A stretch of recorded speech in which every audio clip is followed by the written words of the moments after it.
Are you just going to throw out all the questions that happen to be in the same batch as the ones about that one asshole,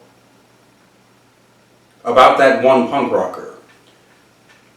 Let's try to avoid obscenities here, profanities. No. We have all of those. We can. Well, it'll ruin the spontaneity, but what I think we all will do is we'll dump them all out, pick out the. Oh no, we're going to answer the questions now. Here's the thing. In terms of the extemporaneous answers, I will have long since forgotten the majority of those.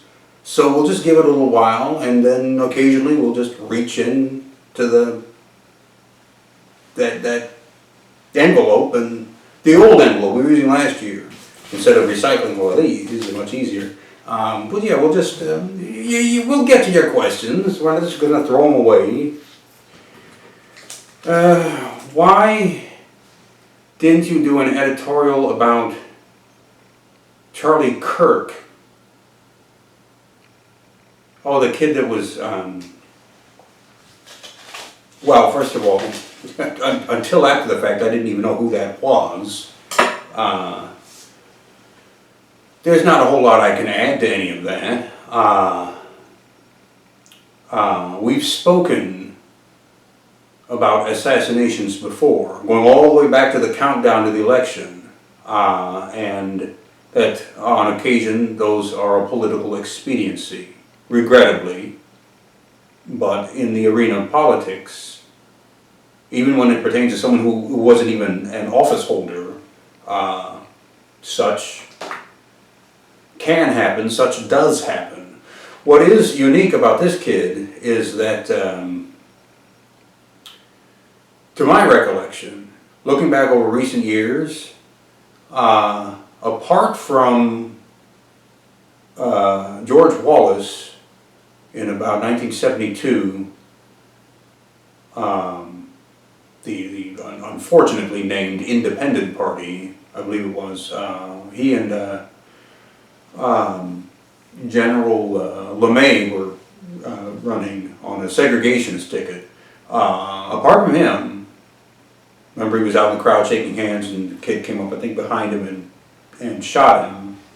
Didn't kill him, but it was an assassination attempt. They put him in a wheelchair the rest of his life, and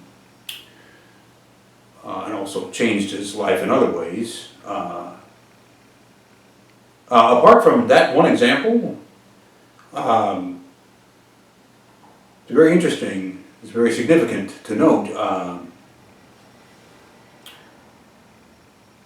almost without exception, what do you call it, Abe Lincoln, Jack Kennedy, Bobby Kennedy, Dr. King, Malcolm X, Medgar Evers. The assassinations which readily come to mind, generally on the democratic, progressive, social activist, if we must, left-hand side, leftist side of the political sphere. Very rarely on the right-wing side. And all of a sudden you've got one squarely in the right wing for once. Just this once. There have been a lot of backlashes, a lot of repercussions. Oh yeah. Doesn't come as any surprise, but it's worth noting that this time around the target was over on that side. It's very interesting, very telling. Doesn't matter who pulled the trigger, it's just very telling.